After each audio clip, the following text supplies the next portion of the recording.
بسم الله الرحمن الرحيم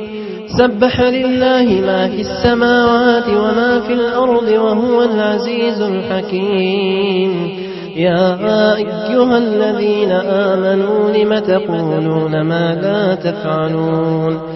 كبر مقتا عند الله أن تقولوا ما لا تفعلون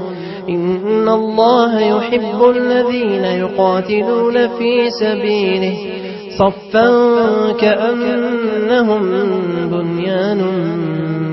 مرصوص وإن قال موسى لقومه يا قوم لم تؤذونني وقد تعلمون أني رسول الله إليكم فلما زاغوا أزاغ الله قلوبهم والله لا يهدي القوم الفاسقين وإذ قال عيسى ابن مريم يا بني إسرائيل إني رسول الله إليكم مصدقا لما بين يدي من التوراة ومبشرا برسول يأتي من بعد اسمه أحمد فلما جاءهم بالبينات قالوا هذا سحر مبين ومن أظلم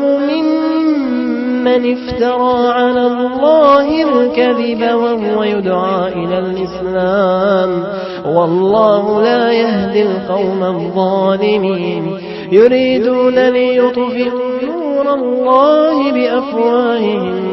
والله متم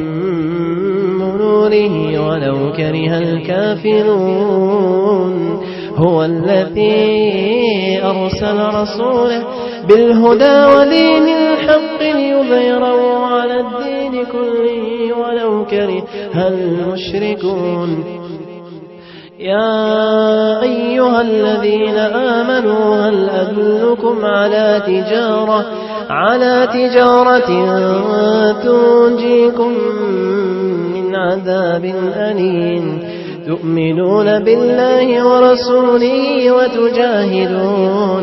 وتجاهدون في سبيل الله بأموالكم وأنفسكم ذلكم خير لكم إن كنتم تعلمون يغفر لكم ذنوبكم ويدخلكم جنات تجري من تحتها الأنهار ومساكن طيبة في جنات عدن ذلك الفوز العظيم وأخرى تحبونها نصر من الله وفتح قريب وبشر المؤمنين يا أيها الذين آمنوا كونوا أنصار الله كما قال عيسى ابن مريم للحواريين من أنصاري إلى الله قال الحواريون نحن أنصار الله فآمنت طائفة من بني إسرائيل وكفرت طائفة